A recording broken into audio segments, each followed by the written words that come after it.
Washington. President Donald Trump on Tuesday ripped into business leaders who resigned from his White House jobs panel, the latest sign that corporate America's romance with Trump is faltering after his equivocal response to violence by white supremacists in Charlottesville, Virginia.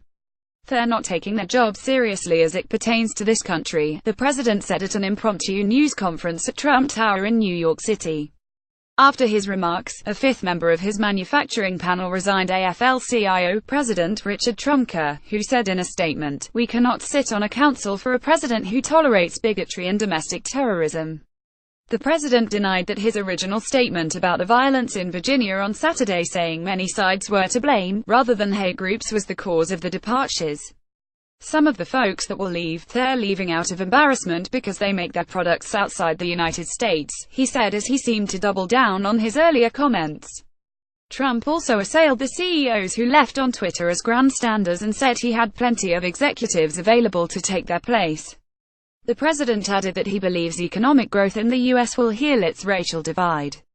But the parade of departing leaders from the informal panel seems closely linked to how the president responded to events that led to the death of a counter-protester that opposed the white supremacists. Among those who left are the chief executives for Merck, Under Armour and Intel, and the president of the Alliance for American Manufacturing. Alliance President Scott Paul, in a tweet, said simply, "I'm resigning from the Manufacturing Jobs Initiative because it's the right thing for me to do." Within minutes of the tweet on Tuesday, calls to Paul's phone were being sent to voicemail. Walmart CEO Doug McMillon joined the chorus, saying in a note Monday to employees, "We too felt that he missed a critical opportunity to help bring our country together by unequivocally rejecting the appalling actions of white supremacists." But McMillon, whose business has customers on all sides of the political spectrum, plans to stay on a separate Trump advisory panel and said that the president's follow-up remarks on Monday that named white supremacists were a step in the right direction. Corporate leaders have been willing to work with Trump on taxes, trade and reducing regulations, but they've increasingly found themselves grappling with cultural and social tensions amid his lightning rod style of leadership. The CEOs who left the council quickly faced his wrath, while those who have stayed have said it's important to speak with the president on economic issues. Like several other corporate leaders, Alex Gorsky, chairman and CEO of Johnson & Johnson, said that intolerance and racism have no place in U.S. society, but that he intended to stay on the Manufacturing Council. "We must engage if we hope to change the world and those who lead it," he said in a statement.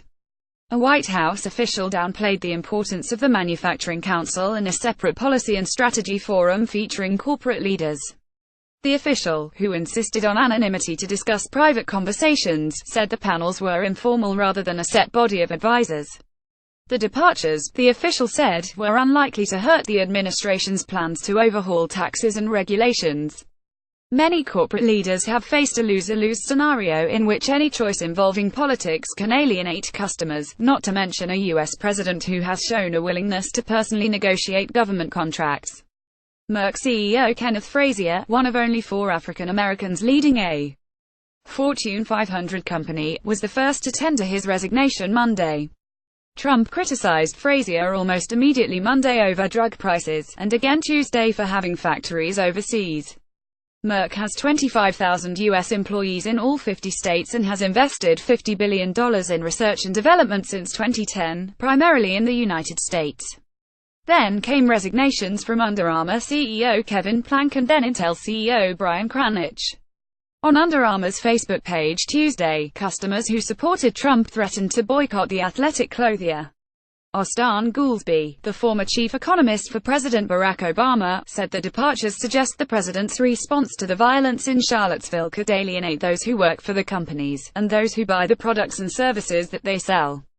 "It's certainly a sign that Trump's more controversial stuff isn't playing well with companies selling to Middle America," said Goolsbee, now a professor at the University of Chicago. There had already been departures from 2 major councils created by the Trump administration that were tied to its policies. Tesla CEO Elon Musk resigned from the Manufacturing Council in June, and 2 other advisory groups to the president, after the U.S. withdrawal from the Paris Climate Agreement. Walt Disney Co. chairman and CEO Bob Iger resigned for the same reason from the president's Strategic and Policy Forum. The Manufacturing Jobs Council had 28 members initially, but it has shrunk since it was formed earlier this year as executives retire, are replaced, or, as with Frazier, Musk, Plank, Paul and Kranich, resign.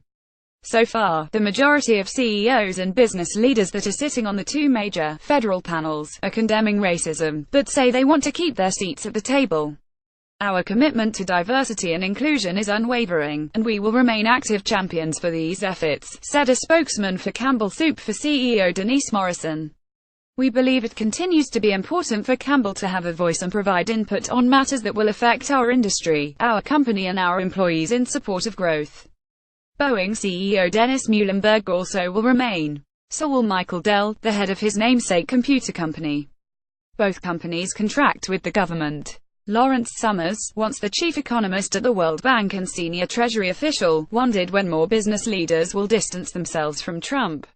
After this weekend, I am not sure what it would take to get these CEOs to resign, he tweeted. Demonizing ethnic groups, that has happened.